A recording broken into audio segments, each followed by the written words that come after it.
사람이 만든 책보다 책이 만든 사람이 더 많습니다. 내비책방. 안녕하세요. 내비책방입니다. 오늘 소개해드릴 책은 슬기로운 노후 독립입니다. 오종남 지음, 출판사 21세기 북스. 나이 드는 것은 시간의 문제가 아니라 태도의 문제다. 너무 좋은 말이네요. 자식과 나라에 기대지 않는 독립적인 노후를 꿈꾸라. 전 통계청장 오종남 교수가 들려주는 똑똑하게 나이 드는 법. 우린 아직 젊어요. 별로 신경 쓰고 싶지 않아요. 라고 하실 수도 있겠습니다만. 우리 모두는 언젠가 늙습니다. 네. 부정할 수 없는 사실이겠죠. 시간이 지나는 것은 불변의 법칙이고 그 시간의 지남에 따라 우리의 육체는 늙게 되겠죠. 계속 늙어갑니다. 그렇게. 그러면 늙음을 앞두고 있는 우리가 좋게 늙기 위해서 어떤 것들을 생각해 보아야 할까라는 오늘의 주제가 되지 않을까 싶은데, 글쎄요. 여러분들은 어떤 모습으로 늙어 있는 자신의 모습을 상상하시는지 모르겠습니다. 저는 그냥 예전부터 항상 생각해 왔던 건데, 그 영화의 한 장면 같은 그런 장면들을 꿈꾸고는 합니다. 커다란 나무 그늘 아래에서 책을 보고 있는 제 모습을 항상 상상을 합니다. 책 보는 게 자랑하려고 하는 게 아니라 유난 떤다 이런 반응들도 있으실지 모르겠습니다. 근데 그 나이 때 제가 게임을 할 것도 아니고 엄청 격한 그런 운동을 할 수 있는 것도 아니고 할 수 있는 거라고는 생각하는 거 아닐까요? 생각하고 머리로 하는 거. 그나마 할 수 있는 것이 그것뿐이지 않을까 해서 저는 제 모습을 제 나이 든 모습을 그런 장면으로 떠올려 보고는 합니다. 무슨 책을 읽고 있을지가 오히려 궁금하기는 해요. 그때 내 손에 들려 있는 책은 어떤 책일까? 그런 상상. 자, 늙는다는 것은 두렵게 느껴지기도 합니다. 혹은 앞으로의 미래가 보장되지 않는다라는 어떤 걱정 때문에 우울하게만 보이든지 혹은 깜깜하게만 보이든지 부정적으로 보일 수도 있겠죠. 하지만 우리 미래는 누가 예언을 할 수 없잖아요. 내 자신도 예측할 수 없는 것이고 어떤 미래가 올지는 모르지만 나의 먼 미래를 상상하면서 지금 현재 내가 어떻게 살아야 하는지를 생각해보고 실천해보는 그런 시간이 되셨으면 좋겠습니다. 자, 오늘의 책 목차부터 소개합니다. 프롤로그 1장 100세 인생 현실이 되다. 성큼 다가온 100세 시대. 100세 시대 준비는 빠를수록 좋다. 저는 이 부분을 굉장히 공감합니다. 개미와 배짱이 얘기가 있죠. 개미는 겨울을 위해서 부지런히 아주 더운 날씨에도 땀을 뻘뻘 흘려가면서 식량을 차곡차곡 쌓아두죠. 자기가 아무것도 할 수 없는 상황이 왔을 때 그동안의 노력과 수고로 축적된 식량들을 먹으면서 그 차가운 그 겨울을 나을 수가 있겠죠. 하지만 배짱이는 그렇지 않습니다. 배짱이는 일하는 것보단 고생스러운 것보단 지금 당장의 즐거움을 쫓기 마련이죠. 그런데 우리는 지금 당장의 즐거움을 쫓아서 커다란 성공, 커다란 부를 이룬 사람들을 봅니다. 그래서 나도 그렇게 살고 싶다. 나도 저렇게 될 수 있을 것 같다라는 생각들을 하고는 합니다. 저는 그분들은 그렇게 배짱이의 삶으로서 본인의 즐거움과 성공 두 마리 토끼를 다 잡으신 분들은 그분들의 삶이라고 생각해요. 그리고 절대적으로 소수일 거라고 생각을 합니다. 다수가 될 수 없겠죠. 그러니까 내가 그런 소수가 될 거라는 꿈보단 지금부터 부지런히 겨울을 위해서 나의 먼 미래를 위해서 열심히 차곡차곡 준비를 하는 것이 더 확실한 방법이라는 생각을 합니다. 그리고 또 뭐 알겠습니까? 내가 열심히 살다가 갑자기 나에게도 배짱이와 같은 그런 기회가 올 수도 있는 거잖아요. 처음부터 배짱이로 사는 것보단 개미로 살다가 배짱이가 될 수 있는 기회가 왔을 때 그것을 잡는 것이 더 확실하고 준비할 수 있는 그런 방법이 아닐까 생각을 해봅니다. 뭔가 준비가 보장된 수고와 노력으로 이루어진 네, 보장된 미래를 위해서 노력해보자 라는 말씀을 드려봅니다. 2장 변화는 이미 시작됐다. 인생 다모작은 선택이 아닌 필수. 자, 이 제목을 봤을 때는 다모작이라는 것은 한 우물만 파면서 사는 인생이 아닌 여러 가지를 하는 인생은 결국에는 선택이 아닌 필수라고 말씀하시는 게 아닐까 하고 제 나름대로 짐작을 좀 해봅니다. 직업도 마찬가지겠고 취미나 관심사도 다양해질 수 있겠죠. 내가 사는 환경도 바뀔 수 있을 겁니다. 서울에서 살던 분들이 해안가나 혹은 산속에 공기 좋은 곳에 가서 주거 환경을 바꾸실 수도 있는 거고 그렇지 않겠습니까? 늘어나는 청년과 노년층 간 공존 기회. 청년들도 노년층도 서로 대화가 통하지 않는다고 생각하지만 같이 함께 무언가를 할 수 있는 공존의 기회가 늘어나고 있다라고 말씀하시는 것 같아요. 무엇일까요? 궁금합니다. 긱 이코노미와 공유 경제 확산. 공유 경제에 관한 것은 여러분들도 이미 조금씩은 체감을 하고 계시지 않을까 싶습니다. 단적인 예로 가장 잘 보이는 것이 공유 자전거, 공유 킥보드 이런 것들이 있죠.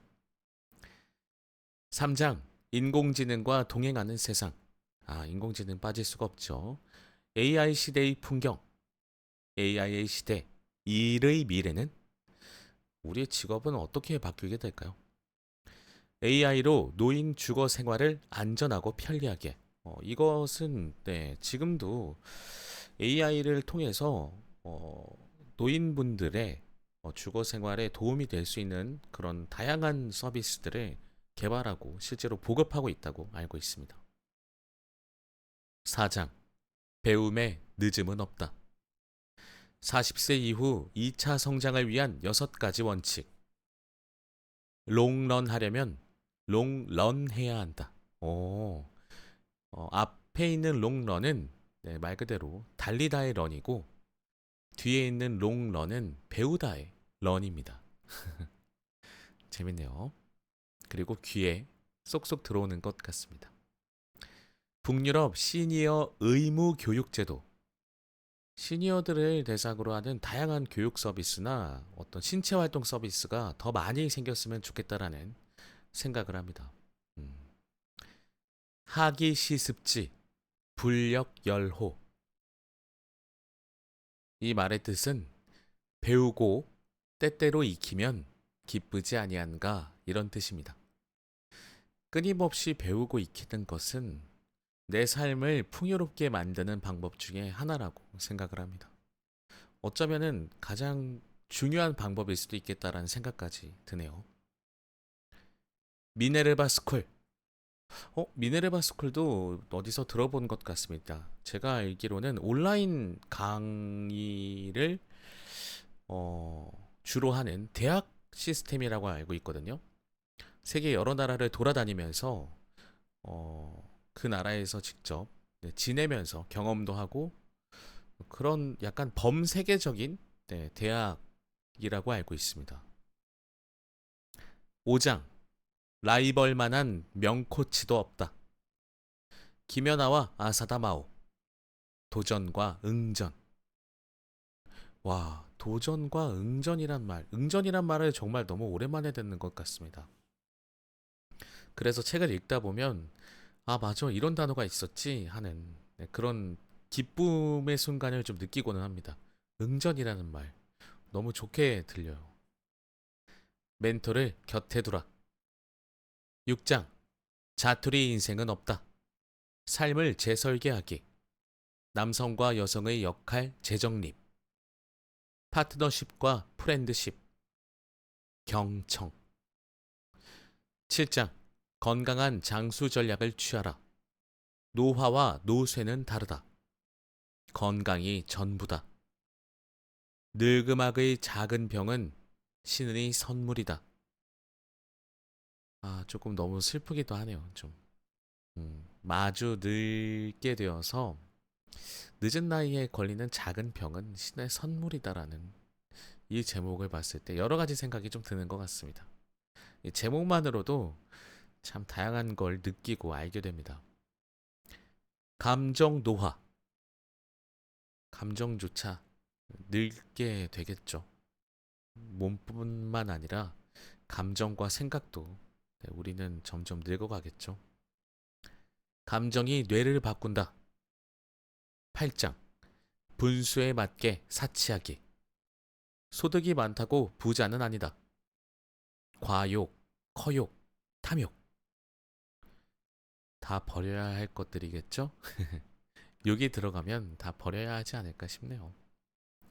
노년기, 생산 주체로서 알뜰하게 살기. 9장. 자녀보다 부부간 보살핌과 사랑에 집중하라. 그렇죠. 결국에는 자녀들은 또 성장을 하고 나면 다 곁을 떠나게 되니까 당장 내 옆에 있는 사람을 더 보살펴주고 사랑해주는 게 맞겠죠. 우선순위가 자녀가 되는 것보단 나를 사랑해주는 내 배우자가 돼야 하지 않을까 그런 생각을 합니다. 인생의 3대 바보와 3대 실패. 자식 투자, 올인에서 하프인으로. 효도를 기반으로 한 노후는 더 이상 없다. 효도를 기반으로 한 노후라. 그냥 저 같은 경우에는 자식으로서 제가 부모님을 바라봤을 때 자식으로서 제가 해야 할 역할을 응당해야 한다라는 생각을 합니다. 네. 그것을 뭐 강요당한 적도 없지만 그냥 자연스럽게 그렇게 된 것 같아요. 자녀가 아니라 배우자를 대접하라. 금슬 좋은 부부의 경제적 가치. 10장. 품위 있고 행복한 노년의 비밀. 노당 익장. 철학자처럼 느긋하게 나이 드는 법. 여러분, 행복하십니까? 행복 지수는 가진 것, 바라는 것분에 가진 것. 이걸 제가 어떻게 읽어야 할지 모르겠네. 가진 것분에 바라는 것인가? 참 행복 누리기. 11장. 사회가 행복해야 개인도 행복하다. 너무 맞는 말이죠. 사회가 불안정하면 개개인들도 불안할 수밖에 없습니다. 우리가 이 사회 안에서 살고 있는 구성원들이기 때문이죠. 비가 오는 도시에서 살면서 비를 피할 수는 없겠죠. 태양이 따사로운 햇볕이 내리쬐는 그런 바닷가에 살면서 태양을 피할 수는 없듯이 이 사회가 행복해야 우리도 당연히 행복한 겁니다. 더는 방치할 수 없는 저출산, 고령화. 천리길도 한 걸음부터. 아이 키우기 좋은 나라 만들기. 기업하기 좋은 나라 만들기. 기술 진보가 불평등을 확대하지 않도록. 새로운 시대에 걸맞은 새로운 직업관. 이제는 사회 통합에 힘을 쏟아야. 에필로그. 네, 이렇게 구성이 되어 있습니다. 오늘 목차를 소개하면서 제 생각이 좀 너무 많이 흘러나왔네요. 여러분들이 듣기에 좀 불편하시진 않았나. 좀 그런 생각을 해봅니다. 자, 그렇다면 저는 오늘 목차를 보면서 어떤 부분을 설명을 좀 소개를 해봐야 할까라고 생각을 해봤는데 1장부터 11장까지 있는데 저는 어차피 여러분들 이제 점점 더 기대 수명이 늘어나고 있다라는 건 알고 계실 것 같아서 저는 지금 4장에 배움의 늦음은 없다 혹은 10장에 품위 있고 행복한 노년의 비밀 이 둘 중에 한번 소개를 들어보고자 합니다. 저 같은 경우에는 4장을 한번 추천드려 볼게요. 배움의 늦음은 없다. 먼저 프롤로그부터 소개합니다. 프롤로그. 윤동주 시인은 1917년 12월 30일 북간도 명동촌 중국 길림성에서 태어나 1945년 2월 16일 일본 후쿠오카 형무소에서 사망했다. 윤동주 시인의 서거 80주기가 되는 2025년에는 윤동주 시인을 기리는 행사가 유난히 많이 열린다. 2007년 서울대 과학기술 최고전략과정 주임교수를 맡게 된 저자가 2013년에 시작한 서울대 APRC 리더스 포럼에서도 3월 17일 윤동주 시인의 삶과 시라는 제목의 특강을 들었다. 아침 7시라는 이른 시간임에도 강의장을 메운 87명의 참석자들은 모두 깊은 감동을 받았다.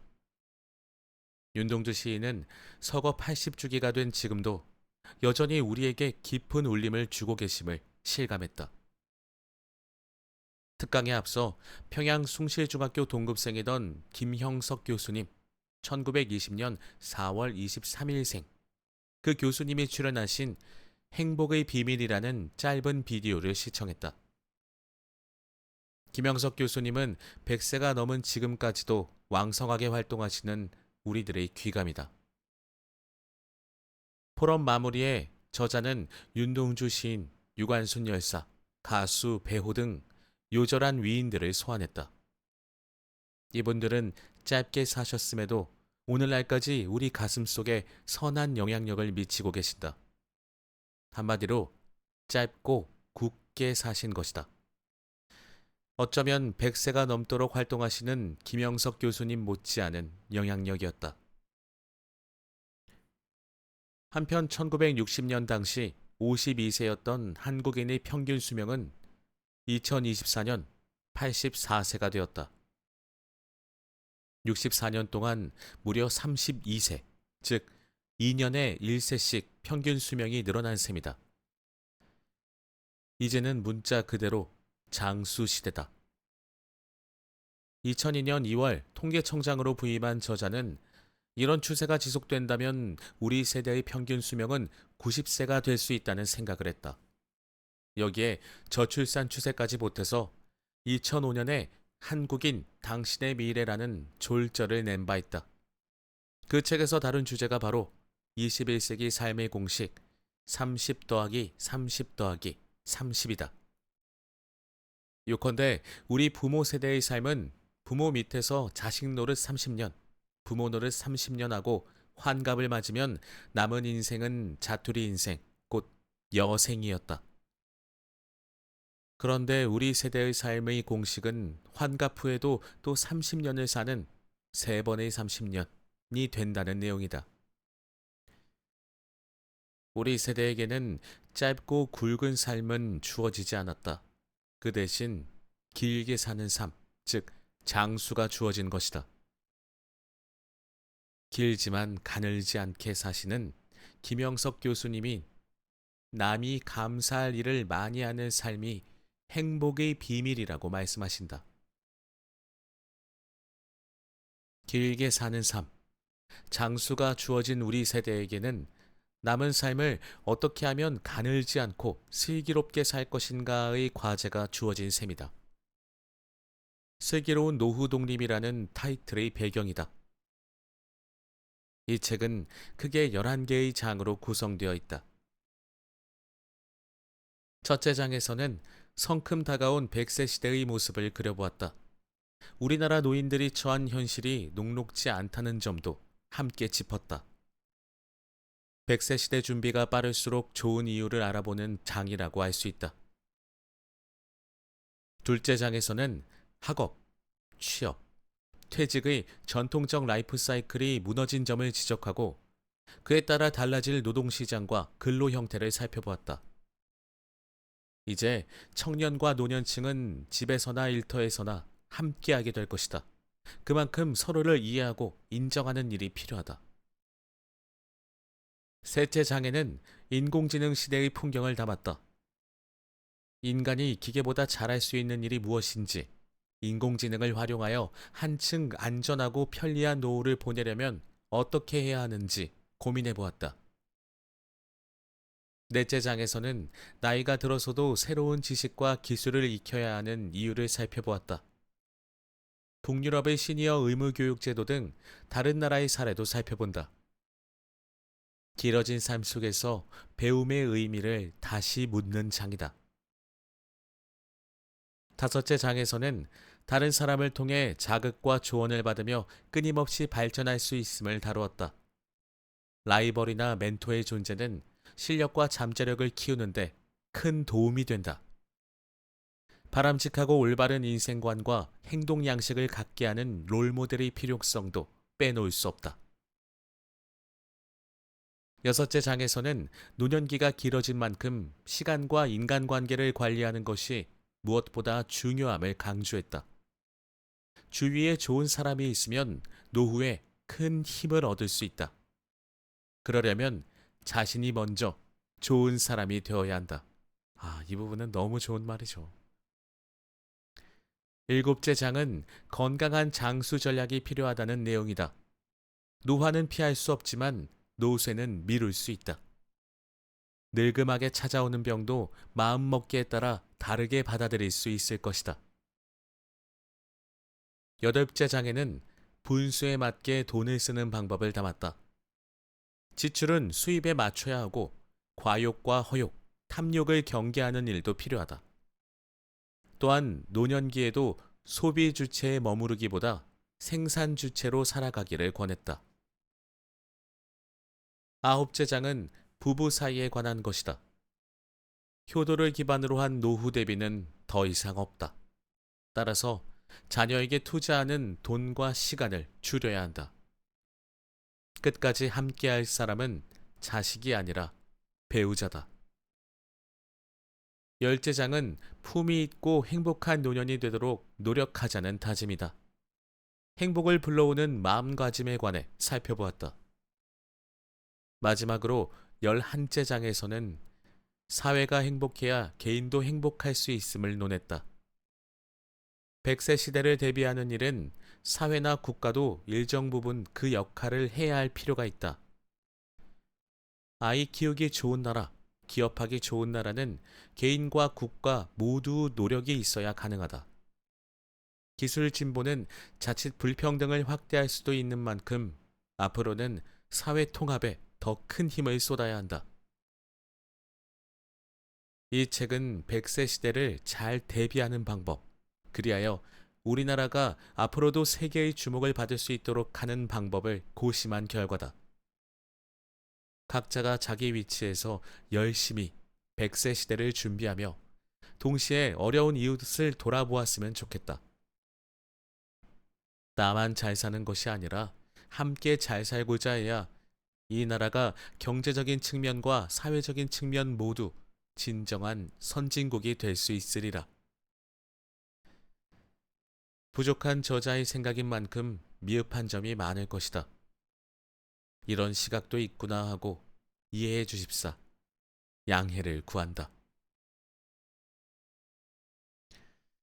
자, 프롤로그에서 이 책에 담겨 있는 내용들, 각 장의 주제들을 확인할 수 있었습니다. 참 책을 너무 친절하게 쓰신 것 같습니다. 저도 읽으면서 저에게 참 잘 맞는 책이구나라는 생각이 좀 들었습니다. 읽기가 좀 편했거든요. 세상에 좋은 책과 나쁜 책은 없습니다. 예, 나와 맞는 책, 좀 덜 맞는 책, 안 맞는 책, 이 정도는 있을 수 있겠죠.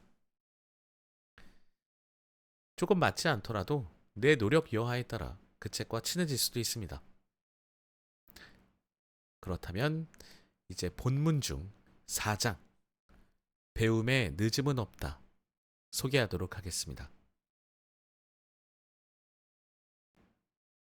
40세 이후 2차 성장을 위한 6가지 원칙.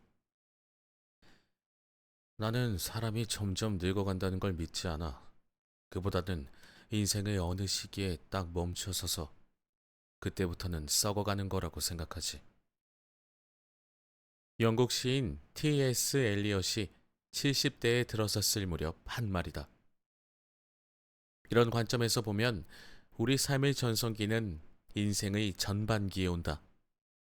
수명이 길어졌다고 해봐야 특별히 기대할 게 없어 보인다.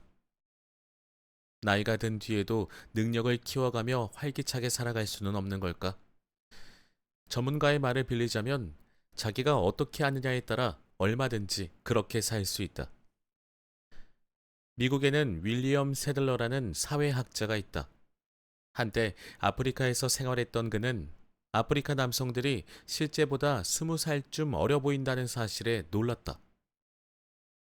아프리카 남성들은 중년의 나이에도 외모나 태도면에서 젊은이와 같은 활력을 지니고 있었다.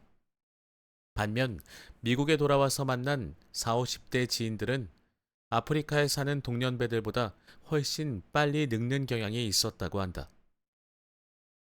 세들러는 나이가 들어서도 젊음을 유지하며 활기차게 사는 것이 가능하다고 생각했다.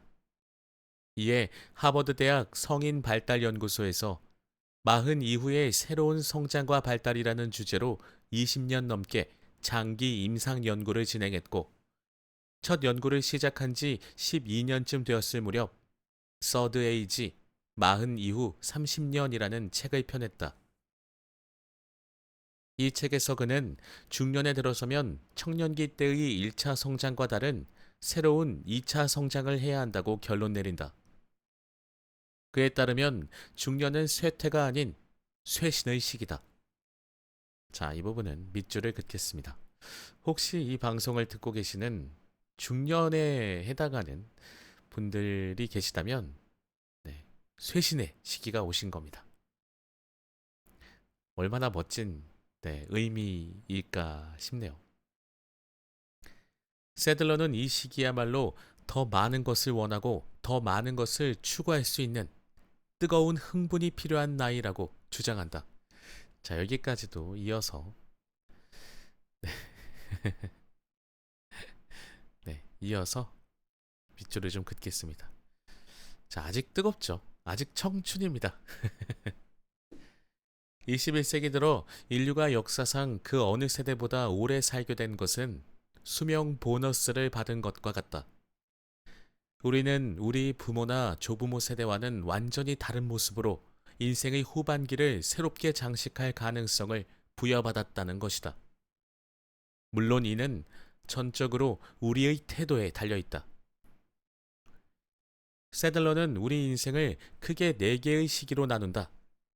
학창시절, 즉 청년기의 1차 성장 단계는 퍼스트 에이지, 일과 과정을 위한 정착 단계는 세컨드 에이지다. 서드 에이지는 학습을 통한 1차 성장 단계와는 다른 깊이 있는 2차 성장을 통해 삶을 재편성하는 시기라고 할 수 있다. 특히 그는 40 이후 30년을 우리 인생의 한복판에 놓인 미지의 광활한 시간이라고 이야기한다. 이 서드 에이지는 우리 인생에서 엄청난 잠재력을 지닌다. 이후에 오는 단계는 성공적인 노화를 추구하는 포스 에이지다. 이 시기의 목표는 최대한 오래 살다가 조금이라도 젊게 인생을 마치는 데 있다. 서드 에이지의 자기 혁신으로 2차 성장에 성공한 이들을 직접 인터뷰한 세들러에 따르면 인생 후반기에는 착륙이 아닌 새로운 이륙을 해야 한다. 인생을 비행에 비유할 때 우리는 50대로 들어서며 속도를 줄이고 서서히 고도를 낮춰 60대의 은퇴라는 육지에 안전하게 착륙해야 한다고 생각하는 경향이 있다. 세들러는 이 점을 지적하며 우리가 새로운 성장에 주력해서 이른바 이륙할 수만 있다면 서드 에이지야말로 인생에서 가장 길고 멋진 시기가 될 수 있다는 점을 강조한다. 중년을 위축시키는 것은 긴 세월이 아니라 고리타분한 삶의 방식이라는 것이다. 자, 이 부분도 밑줄을 그을게요. 서드 에이지, 마흔 이후 30년에는 마흔 이후 새롭게 성장하는 데 필요한 6가지 원칙이 제시되어 있다. 자, 이제부터 6가지 원칙이 소개가 됩니다. 집중해서 들어주시면 좋겠습니다. 첫 번째 원칙은 중년의 정체성을 확립하는 것이다. 그러기 위해서는 과거의 성취로부터 자유로워져야 한다. 와, 새로운 것에 도전해야 되기 때문에 이제 완전히 다른, 완전히 다른 삶을 사는 겁니다. 과거의 영광은 지금의 나와는 전혀 상관이 없는 것이죠. 자신의 나이를 부인하는 것도 옳지 않지만 자신 안에 남아있는 젊음까지 부인해서는 안 된다. 쉽게 말해 젊음과 원숙함을 하나로 통합할 필요가 있다는 뜻이다. 자, 이 부분도 밑줄을 같이 그을게요.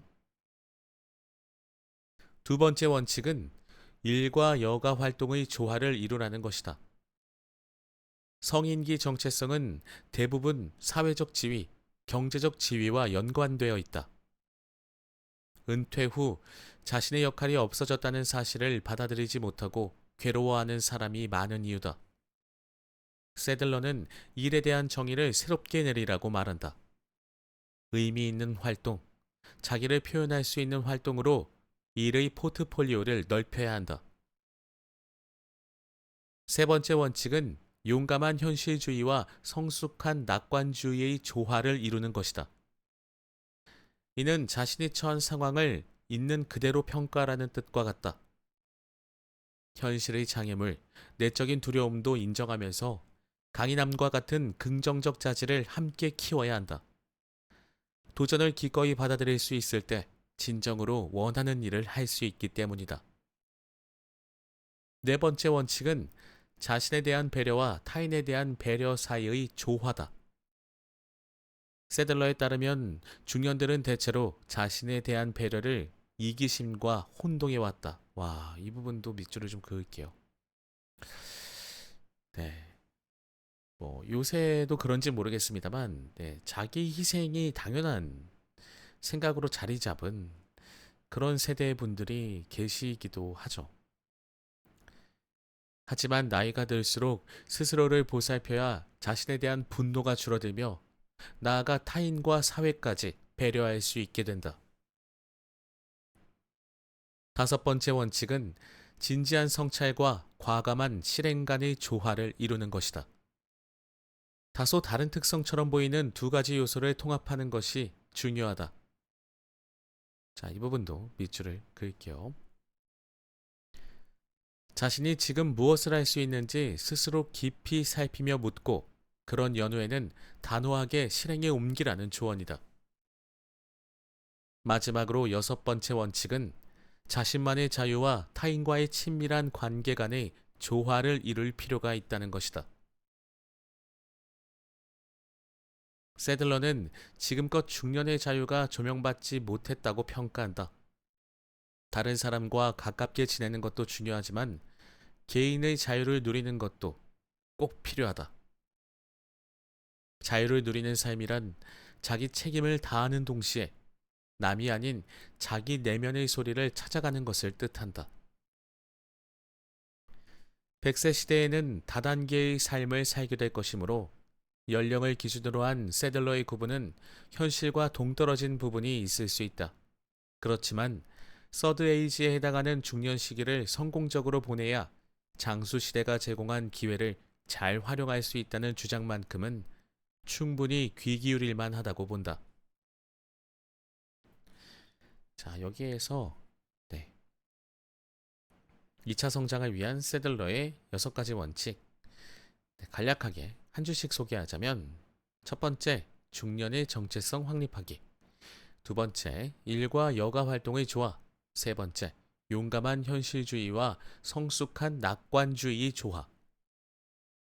네 번째, 자신에 대한 배려와 타인에 대한 배려의 조화. 다섯 번째, 진지한 성찰과 과감한 실행의 조화.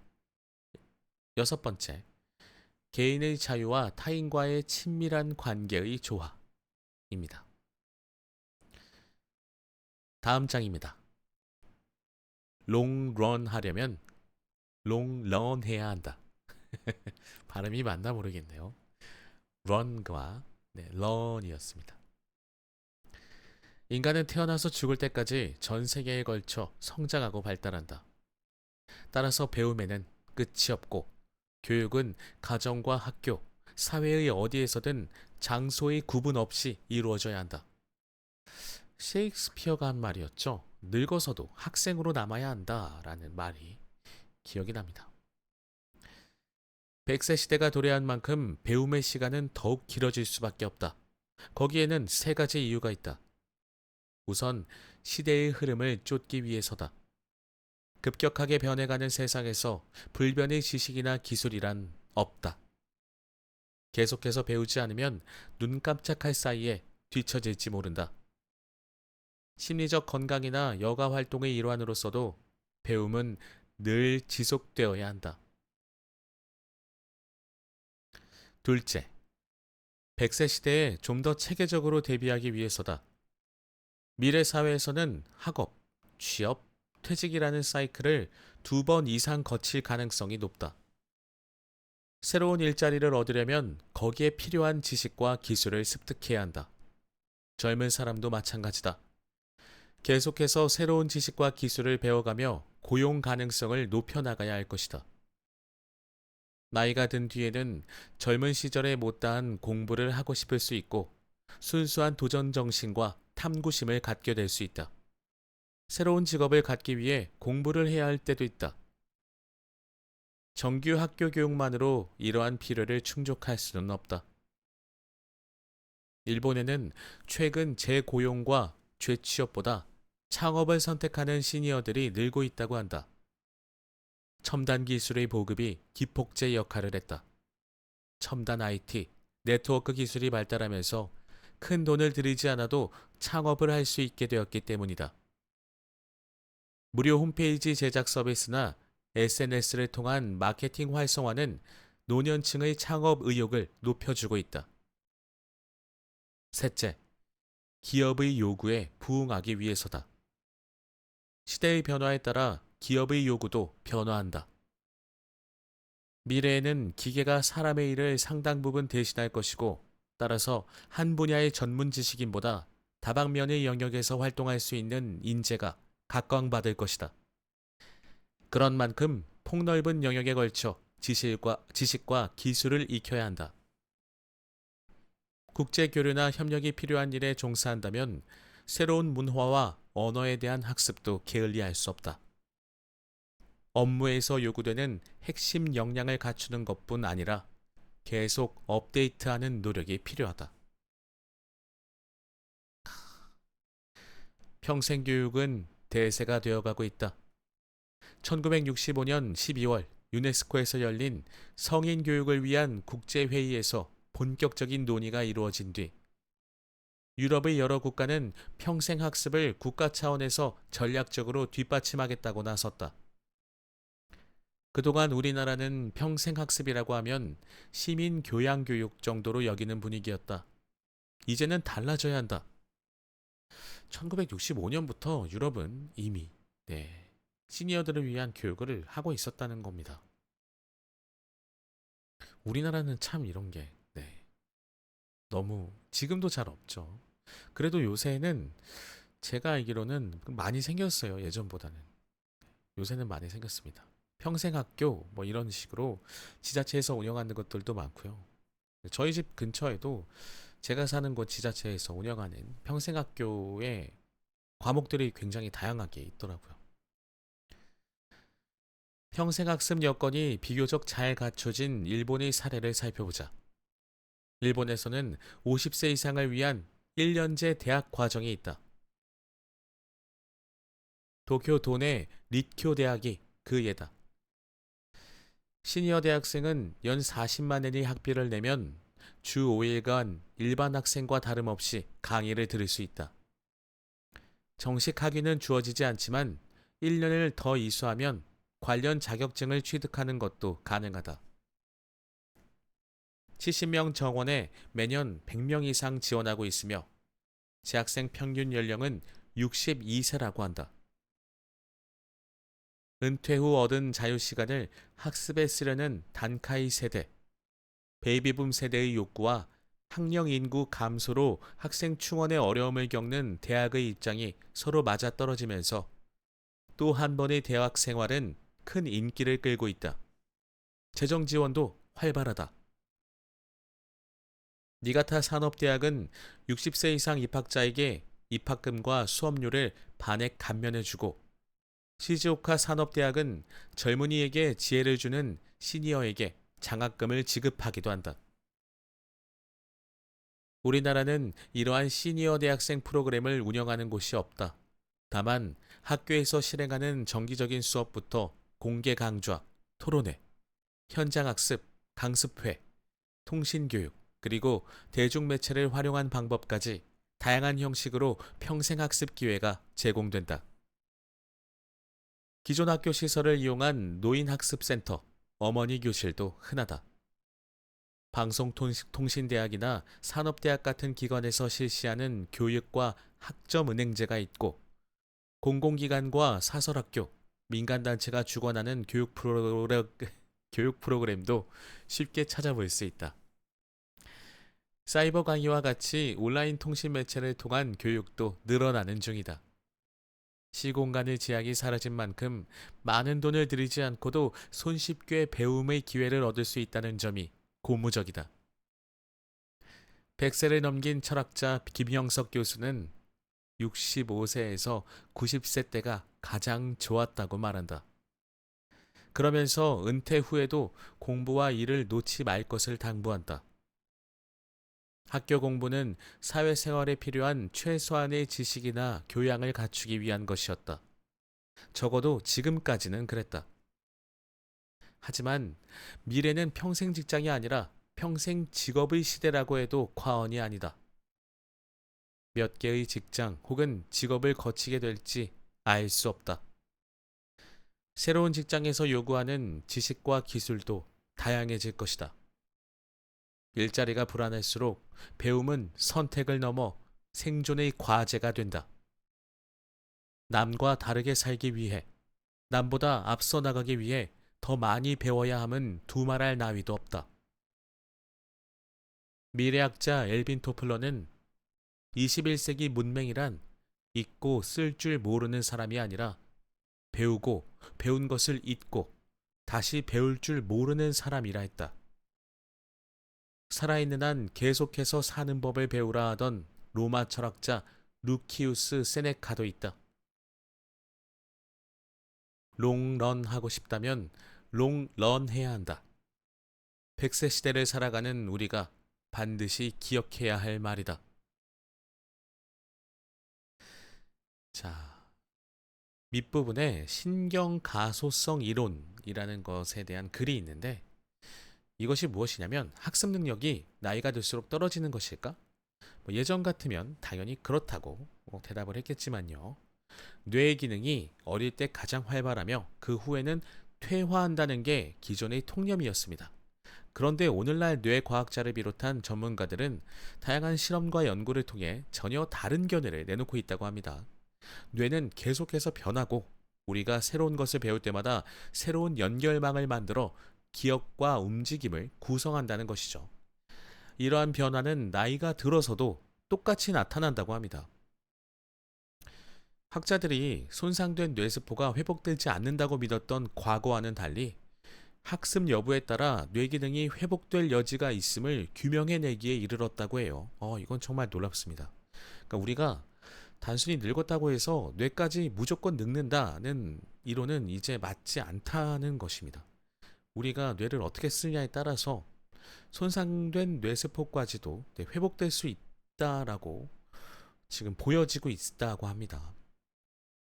그러니까 이 신경 가소성 이론을 저자분께서 말씀하시는 이유는 네, 뇌가 학습이나 경험에 따라 기존의 신경망을 새롭게 구축하면서 그 형태를 바꾸어 나가는 이 신경 가소성의 특징, 이 특성을 설명하면서 끝없이 배우라는 말씀을 하고 계시는 것 같습니다. 제가 지금 가르치는 수강생분들도 사실은 서드 에이지를 겪고 계시는 분들이 좀 많이 계세요. 그래서 좀 놀랍습니다. 저는 이분들이 정말 제가 과연 나이를 먹으면 이렇게 할 수 있을까 싶을 정도로 열심히 하시는 것을 보면서 감탄도 하고 감사함도 느끼고 뭐 그러고 있습니다. 자, 오늘의 책 슬기로운 노후 독립이었습니다. 우리도 언젠가 늙죠. 앞서 말씀드렸다시피 하지만 정말 좋은 나의 인생을 계속해서 마지막까지 이뤄나가기 위해서 지금 내가 무엇을 하면 좋을지 혹은 수년 뒤에 조금의 미래 뒤에 내가 어떻게 준비를 해놓고 있어야 할지에 대한 생각을 할 수 있었던 그런 책인 것 같습니다. 누구나 다 늙습니다. 늙음을 부정할 수 없습니다. 이 책이 참 도움이 많이 될 거라는 생각이 들고요. 꼭 한번 읽어보시길 바란다는 추천을 드립니다. 자, 저는 그러면 다음 시간에도 재미있고 유익한 책으로 인사드리도록 하겠습니다. 지금까지 들어주신 모든 분들 감사드리고요. 항상 건강하시길 바랍니다. 저는 다음 시간에 뵙겠습니다. 감사합니다.